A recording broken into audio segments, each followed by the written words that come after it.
भगवान राम ने रावण का वध किया, समस्त कार्य पूर्ण हुए, वापस लौटने लगे पुष्पक विमान में। और पुष्पक विमान में लौटते लौटते भगवान राम देखते निषाद राज गुह का स्थान नीचे गंगा तट आ रहा है। तुरंत पुष्पक विमान को कहते हैं कि नीचे जाओ। नीचे उतरते ही जैसे ही रामचंद्र भगवान को पुष्पक विमान में आते देख निषाद राज गुह बड़ा प्रसन्न होके भागे भागे दौड़े दौड़े आता है, प्रभु के चरण में गिर के, प्रभु आप कुशल लौट गए। खूब खुशी हुई। भगवान ने बड़े आनंद से निषाद राज को आलिंगन किया, कहा भाई तुम्हारी सेवा को कौन भूल सकता है, तुम मेरे भाइयों में एक भाई हो, तुमको खूब खूब अभिनंदन करता हूं, तुम्हारी सेवा भक्ति स्नेह को सदा याद रखूंगा। निषाद राज को भी पुष्पक विमान में साथ लेके निकलते हैं भगवान राम। और उस पुष्पक विमान में माता सीता, लक्ष्मण जी, विभीषण, जाम्बान, हनुमान आदि, सुग्रीव आदि कई लोग पुष्पक विमान में। रास्ते में किष्किंधा में उतर के वानरों की पत्नियों को भी पुष्पक विमान में चढ़ा लिया। सब साथ निकल के चल रहे हैं अयोध्या की ओर।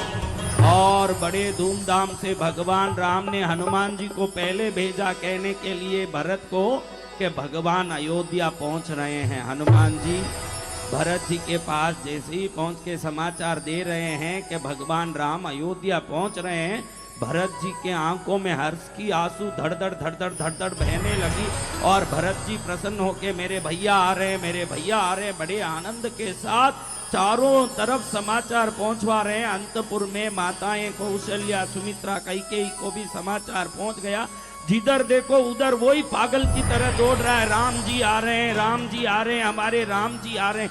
चारों तरफ एकदम वातावरण में उत्साह और उमंग दिखाई देता है, चारों तरफ आनंद दिखाई देता है। पुष्पक विमान धीरे धीरे धीरे धीरे देखते देखते पुष्पक विमान अयोध्या के अंदर पहुंच गया। और जैसे ही पुष्पक विमान नीचे उतरा, राम जी सबसे पहले नीचे उतरे। और राम जी को देखते ही जनता ने दूर से जोर जोर से जय श्री राम करते करते पुष्प की वर्षा की। माता सीता नीचे उतरी, लक्ष्मण जी उतरे, साथ में जाम्बवंत, सुग्रीव, विभीषण आदि के साथ हनुमान, बहुत बड़े हनुमान जी के जितने भी वानरों की यूथ थी पूरे नीचे उतरने लगे। हजारों लोगों को लेके आया हुआ पुष्पक विमान सबको नीचे उतारा। तो राम जी ने आदेश दिया पुष्पक विमान को, तुम अपने स्थान पुनः लौट जाओ। तो कुबेर की नगरी में जहां से ये पुष्पक विमान आया था, उस कुबेर देव के स्थान पर ये पुष्पक विमान वापस लौटे। इधर भरत जी अपने भाई शत्रुघ्न के साथ राम जी पहुंच गए। समाचार सुनते ही अपने सिर पर पादुका लेते हुए पीछे पीछे छाया की तरह शत्रुघ्न जी चल रहे हैं, और आगे आगे आंसू बहाते भरत जी चल रहे हैं। कह रहे हैं भैया आप आ गए, धन्य हो गए, धन्य हो गए। ऐसे करते करते आगे निकल के आ रहे हैं। जैसे ही राम जी को देखा, कटे हुए वृक्ष की तरह उनके चरणों में गिर पड़े भरत जी, और उनको तुरंत उठा के राम जी ने गले लगाया। कैसा काया, 14 वर्षों से राम के इंतजार में जिस काया को खुश कर दिया भरत जी ने, उस काया में अब हड्डी के सिवाय कुछ नहीं बचा, न मांस न कोई प्रकार के उसमें सत्व का तत्व कुछ नहीं। ऐसी शरीर को देख के राम जी बड़े होते हैं दुखी के मेरे भाई, तुम जैसे भाई को तो तीनों लोकों में जिस भाई ने भी पाया वो धन्य हो गया, ऐसा भाई कहाँ मिलेगा मेरे भाई।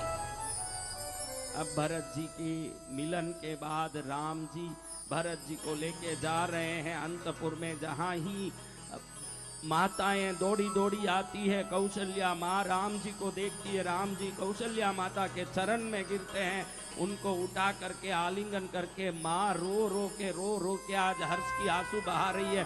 14 वर्ष बाद मेरा बेटा आज आ गया, मेरा बेटा अयोध्या में आ गया, धन्य हो गई आज अयोध्या नगरी। आज तक लाखों दिया जला के भी जिस अयोध्या में अंधेरा ही अंधेरा दिखता था, आज तो ये अयोध्या में उजाला ही उजाला हो गया है, धन्य हो गया ये अयोध्या।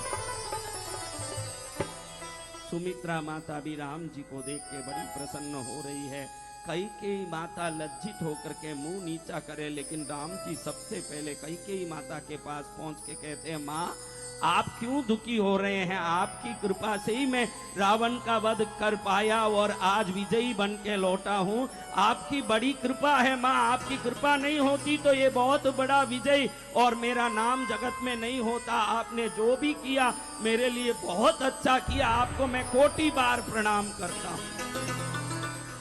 हर प्रकार से कैकेयी माता के दुख से उनको निवृत्त करके राम जी ने साबित कर दिया कि बेटा हो तो राम जैसे हो, जो अन्याय करने वालों के प्रति भी सहानुभूति दिखाने की शक्ति जिनमें है। ऐसे राम जी महाराज को देख के कैकेयी मां रोने लगी, बेटा बड़ी गलती हुई बड़ी। लेकिन राम जी ने बहुत सांत्वना दे के उनको भी शांत किया। सुमित्रा माता को लाड़ प्यार से चरण में गिर के प्रणाम किया और अब भरत जी ने आके कहा, प्रभु मेरे पिताजी मुझे राज्य देने के वरदान के चक्कर में प्राण त्याग दिए, लेकिन मुझे राज्य आपके चरण में 14 वर्ष करने का लाभ तो मिल ही गया। पिताजी की प्रतिज्ञा भी पूरी हो गई। अब आप राज्य सिंहासन पर विराजमान होकर के अयोध्या के चक्रवर्ती बन के इस देश का मंगल करें।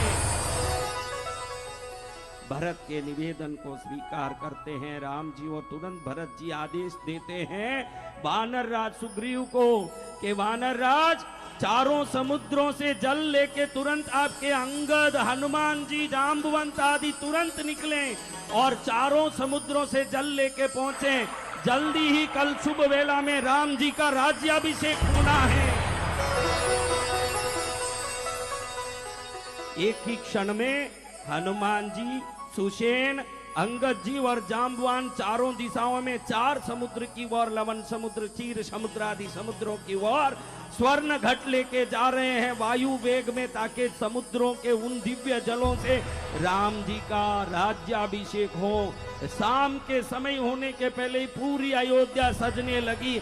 हर घर के सामने हजारों दीपक जलने लगे, विभिन्न प्रकार के श्रृंगार होने लगे, जगह जगह पर पुष्पों के तोरण बनने लगे, आम्र पल्लव के तोरण बनने लगे और घर घर में स्त्रियां गीत गाने लगी, तरह तरह के आनंद होने लगे, लोग मेहंदी लगाने लगे बैठ के। घर पहली बार 14 वर्ष बाद अयोध्या में जोर जोर से हंसने की आवाज, कुतूहल की आवाज, नृत्य संगीत की आवाज आने लगी। और इधर देखो तो भरत जी ने वशिष्ठ ऋषि, वाल्मीकि ऋषि, जाबाली ऋषि, गौतम ऋषि आदि सभी ऋषियों को निमंत्रित किया कि आप सब पधार करके श्री राम के राज्याभिषेक अपने कर कमलों से करके इस अयोध्या के चक्रवर्ती सिंहासन को राजा से परिपूरित करें, ऐसे निवेदन करके भेजा। वाल्मीकि ऋषि, वशिष्ठ ऋषि, जाबाली, गौतम, वामदेव आदि ऋषि वहां पहुंचे और देखो तो तरह तरह के औषधियों से राज्याभिषेक की तैयारियां होने लगी। हजारों सोने के घड़े में दूध, दही, इक्षुरस, सर्वौषधि और ऋषियों के हाथ से राज्याभिषेक के लिए कुश और तुलसी डाला हुआ शुद्ध गंध जल तैयार होने लगा। और इधर देखो तो सुबह होने लगी, रात भर कोई नींद नहीं ले रहा है। हर एक के घर में आवाज आ रही है, कोई हलवा बना रहे हैं तो कोई मिठाई बना रहे हैं तो कोई रातों रात मिठाई दूसरे के मुंह में ठूस रहे हैं। अरे भैया राजा बनेंगे हमारे राम जी, लो मिठाई खाओ, लो मिठाई खाओ।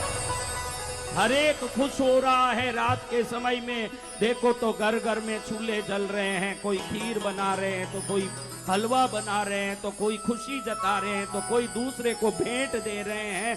तो इधर देखो तो राजमहल के बाहर कई गरीबों के, ब्राह्मणों की लाइन लगी, उधर सबको जो मांगे जिसको वही देने के लिए लंबी कतार खड़ी हो गई। और इधर देखो तो सुबह के पहले राजमहल ऐसे सजा जैसे इंद्र के दरबार वसुओं से सजता है, ऐसे सजा।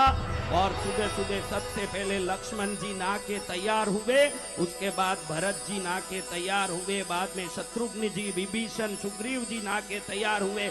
इन सब के नहाने के बाद भगवान राम की जटाएं काटी गई और उनके बालों को सुंदर रूप से सजाया गया। उनको बैठा करके स्नान घर में उत्तम सुगंधी द्रव्यों से नलाया गया और भगवान राम जैसे बादल से हटे हुए सूर्य की तरह स्नान के बाद चमकने लगे, जोरदार उनको सब लोग साथ मिलके ले आके राज सिंहासन पर विराजमान किए।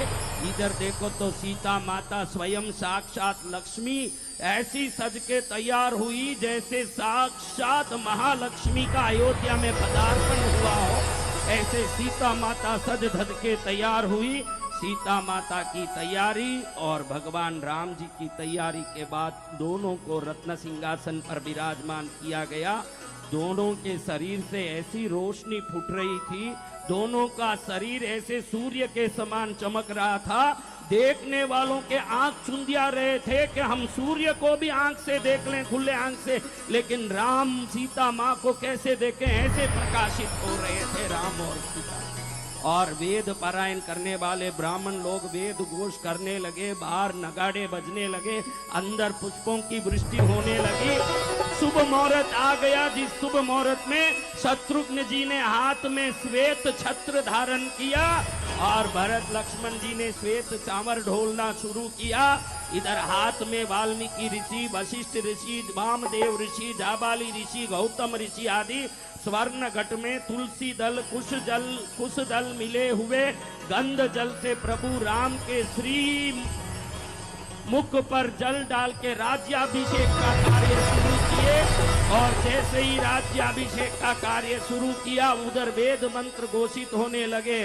जय जय राम सीताराम, जय जय राम सीताराम, जय जय राम सीताराम, जय जय राम सीताराम, जय जय राम सीताराम, जय जय राम सीताराम, जय जय राम सीताराम, जय जय राम सीताराम, जय जय राम सीताराम, जय जय राम सीताराम, जय जय राम सीताराम, जय जय राम सीताराम। सब पांचों ऋषियों ने मिलकर वाल्मीकि, वशिष्ठ, जाबाली, गौतम, वामदेव आदि ऋषियों ने स्वर्ण घट लिया। इधर देखो तो बड़े बड़े सुरमा जैसे बड़े स्काई वाले बड़े बड़े शंख लेके शंख फूंकने लगे।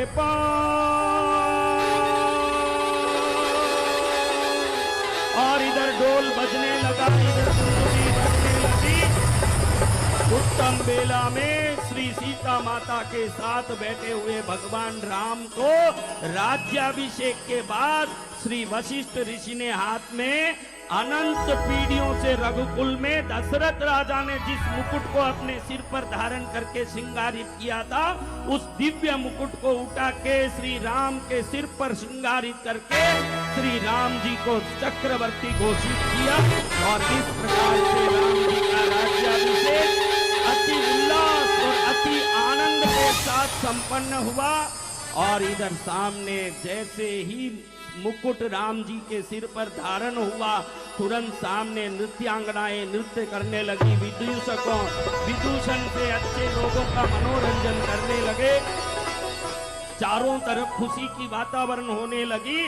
उसी समय भगवान राम की दिव्य छवि और सीता माता के सौंदर्यमय रूप को देखते हुए कैलाश से भगवान शंकर अपने पूरे देवगणों के साथ वहां प्रकट होकर के राम जी की स्तुति करने लगे, कहने लगे, हे परब्रह्म परमेश्वर, राग द्वेष मुक्त चिदानंद महागण, आपको प्रणाम करता हूं मैं शंकर। आपका नाम लेके मैं काशी में हर व्यक्ति के कान में राम नाम देता हूं, उसी समय वो मोक्ष का अधिकारी हो जाता है, मोक्ष दाता। हे राम, आज आपके चक्रवर्ती पद की प्राप्ति का आपको बधाई हो, बधाई हो, बधाई हो। जय श्री राम।